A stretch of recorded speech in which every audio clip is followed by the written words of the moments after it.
नमस्कार कक्षा 10 के विद्यार्थियों। आज हम इस वीडियो में एनसीईआरटी इंग्लिश मीडियम और हिंदी मीडियम दोनों के लिए जो पुस्तक क्षितिज भाग 2 है कक्षा 10 की, उसका अध्याय 3 जो कि कविताएं हैं, काव्यखंड का अध्याय 3 देव पाठ का नाम है, लेखक हैं जिसमें पायने नूपुर, डार द्रुम पलना, फटिक सिलानी, ये 3 पोयम पढ़ाई गई हैं। इसके हम प्रश्नोत्तर देखेंगे। अगर आप ये प्रश्नोत्तर लिख लेंगे तो आपके लिए ना तो जो बुक्स के प्रश्नोत्तर हैं वो लिखने की ज़रूरत है, ना ही कहीं से एक्स्ट्रा।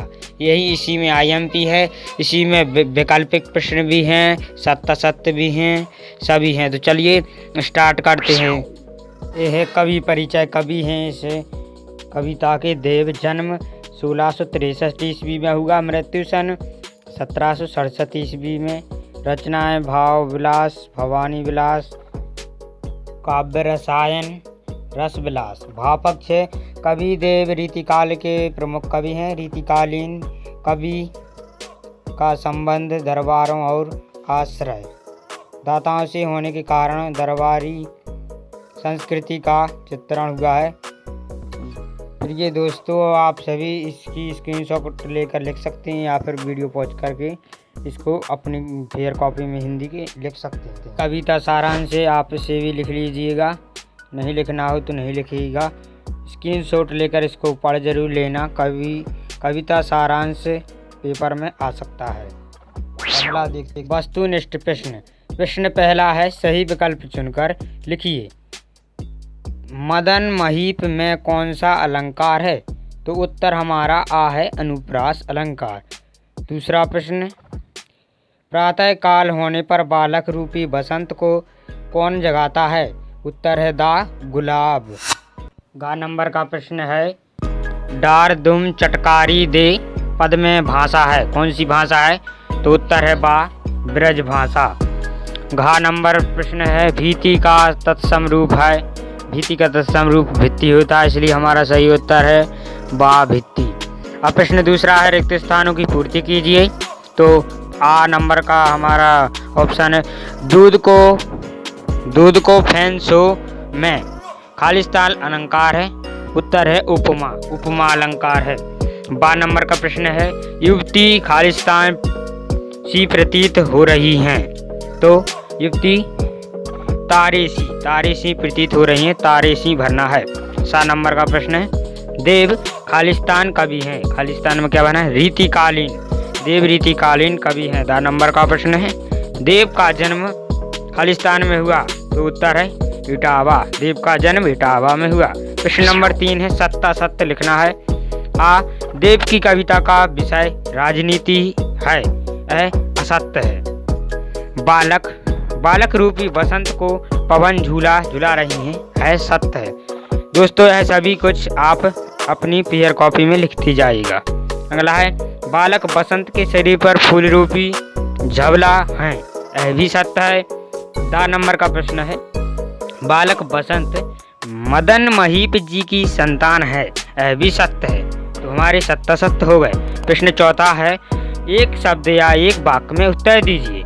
8 नंबर का प्रश्न कह रहा है, बालक रूपी बसंत का बिछौना किसका बना है? तो उत्तर है पेड़ पौधे की कोमल पत्ते का। लिखती जाइएगा उत्तर। 12 नंबर का प्रश्न है, कह रहा है प्रश्न, बालक रूपी बसंत की नज़र कौन उतार रहा है? कंजली बालक रूपी बसंत की नज़र उतार रहा है। 7 नंबर का प्रश्न कह रहा है, कवि को कृष्ण के चेहरे पर फैली मुस्कान कैसी लग रही है? तो उत्तर है चांद के समान। 10 नंबर का प्रश्न है, देव के कवित्व में फटिक का अर्थ क्या? स्फटिक एक पारदर्शी पत्थर, इसका अर्थ है। दूसरा हमारा ऑप्शन है प्रश्न अभ्यास, जो कि पुस्तक के भी हैं और कुछ एक्स्ट्रा हैं, अच्छे वाले हैं, सरल हैं। चलिए शुरू कर। पहला प्रश्न है, कवि ने श्री ब्रज विदुलय किसके लिए प्रयुक्त किया है और उन्हें संसार रूपी मंदिर दीपक क्यों कहा है? उत्तर है, लिख लीजिएगा, देव जी ने श्री ब्रजदूल्हा श्री कृष्ण भगवान के लिए प्रयुक्त किया है।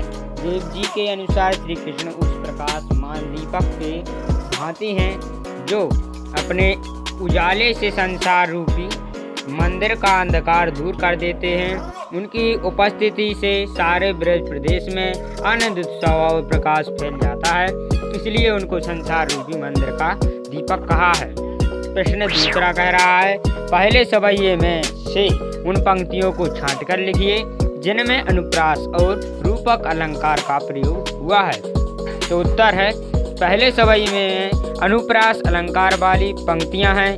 कटी किंकिन के धुनी की मधुराई का वर्ण की आवृत्ति के कारण, पटपीत में पा वर्ण की आवृत्ति के कारण, हिये हुलसे में हा वर्ण की आवृत्ति के कारण रूपक अलंकार। मुखचंद्र मुख रूपी चंद्रमा, जगमंदिर दीपक जग रूपी मंदिर के दीपक। हमारा दूसरे प्रश्न का उत्तर हो गया। तीसरा प्रश्न है, चांदनी रात की सुंदरता को कवि ने किन किन रूपों से देखा है? तो उत्तर है, चांदनी रात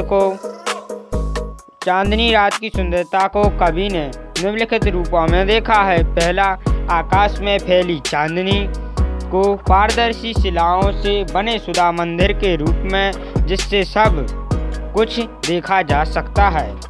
दूसरा, सफेद दही से उमड़ते समुद्र के रूप में। ऐसी फर्श जिस पर दूध का झाग ही झाग फैला है। चौथा है, आसमान को स्वच्छ निर्मल दर्पण के रूप में। अगला प्रश्न है, प्रश्न नंबर चौथा है, प्यारी राधिका को प्रतिबिंब सो लगत चंद। इस पंक्ति का भाव स्पष्ट करते हुए बताएं कि इसमें कौन सा अलंकार है। उत्तर, राधिका की सुंदरता और उज्ज्वलता अपरंपार है। स्वयं चांद भी उनके सामने इतना तुच्छ है और छोटा है कि वह उनकी परछाई सा है। इसमें व्यतिरेक अलंकार है। व्यतिरेक में उपमान को उपमेय के सामने बहुत हीन दिखाया जाता है। प्रश्न पांचवा है, तीसरे कवित्व के आधार पर बताइए कि कवि ने चांदनी रात की उज्ज्वलता का वर्णन करने के लिए किन किन आमानों का प्रयोग किया है। उत्तर, तीसरे कवित्व में कवि ने चांदनी रात की उज्ज्वलता के वर्णन के लिए कवि ने निम्नलिखित उपमानों का वर्णन किया है। पहला है स्फटिक शिला, दूसरा सुधा मंदिर, तीसरा उदधी सधी और चौथा दही का उमड़ता समुद्र, पांचवा दूध का फैन। छठवां प्रश्न है, पठित कविताओं के आधार पर कवि देव की काव्यगत विशेषताएं बताइए। तो उत्तर है, पठित कविताओं के आधार पर कवि देव की काव्यगत विशेषताएं हैं।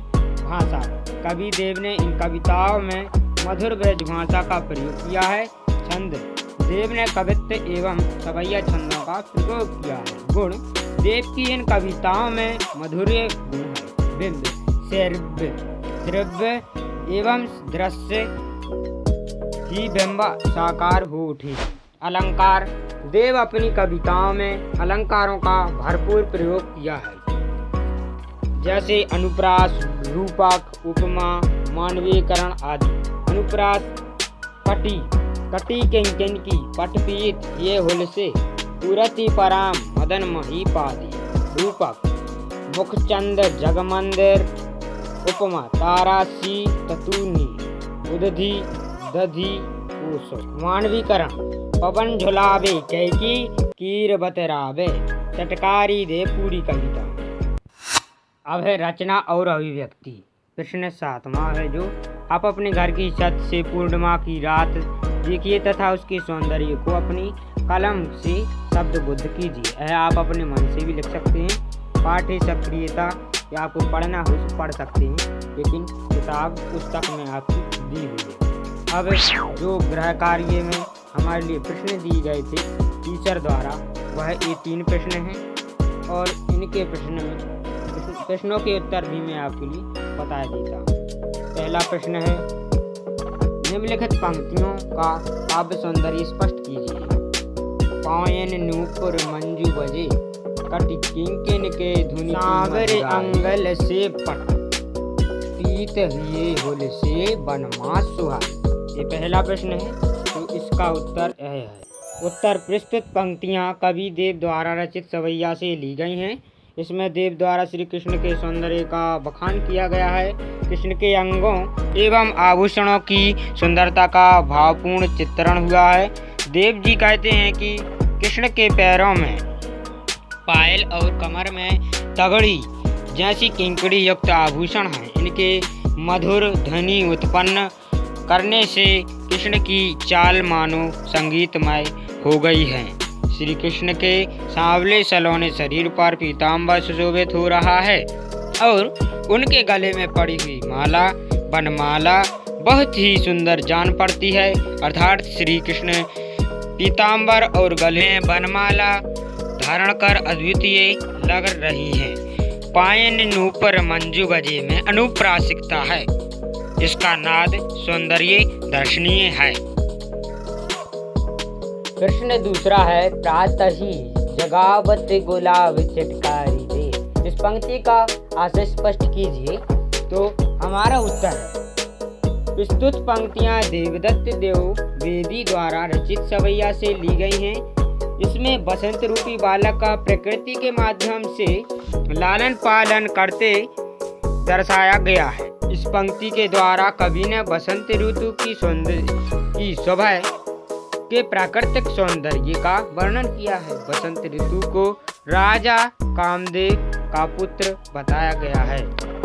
बसंत रूपी बालक पेड़ की डाल रूपी पालने में सोया हुआ है। प्रातः काल होने पर उसे गुलाब का फूल चुटकी बजाकर जगा रहा है। तात्पर्य यह है कि बसंत में प्रातः ही चारों ओर गुलाब खिल जाते हैं। तीसरा और अंतिम जो हमारा प्रश्न है, दूसरे कवित्व के आधार पर स्पष्ट करें कि ऋतुराज बसंत के बाल रूप का वर्णन परंपरागत बसंत वर्णन से किस प्रकार भिन्न है। तो हमारा उत्तर है पहला पॉइंट जो है, दूसरे कवियों द्वारा ऋतुराज बसंत को कामदेव मानने की परंपरा रही है, परंतु देवदत्त जी ने ऋतुराज बसंत को कामदेव का पुत्र मानकर एक बालक राजकुमार के रूप में चित्रित किया है।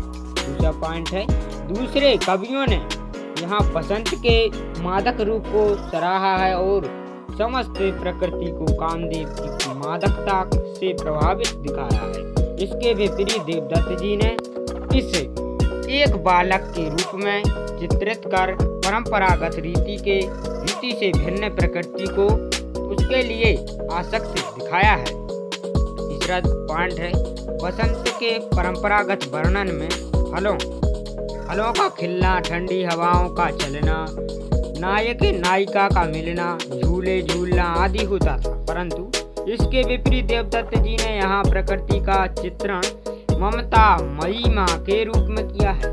कवि देव ने समस्त प्राकृतिक उपादानों को बालक बसंत के लालन पालन में सहायक बताया है।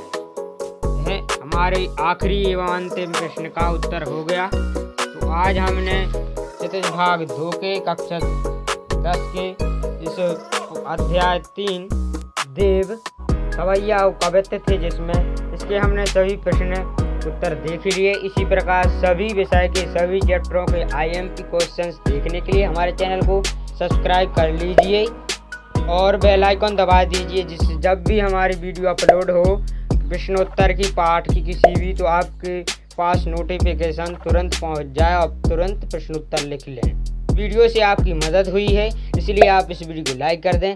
अपने सहपाठियों, क्लासमेट्स, अपने दोस्तों के साथ, क्लास 10 के विद्यार्थियों के साथ इस वीडियो को शेयर कर दें। और वीडियो देखने के लिए बहुत बहुत धन्यवाद।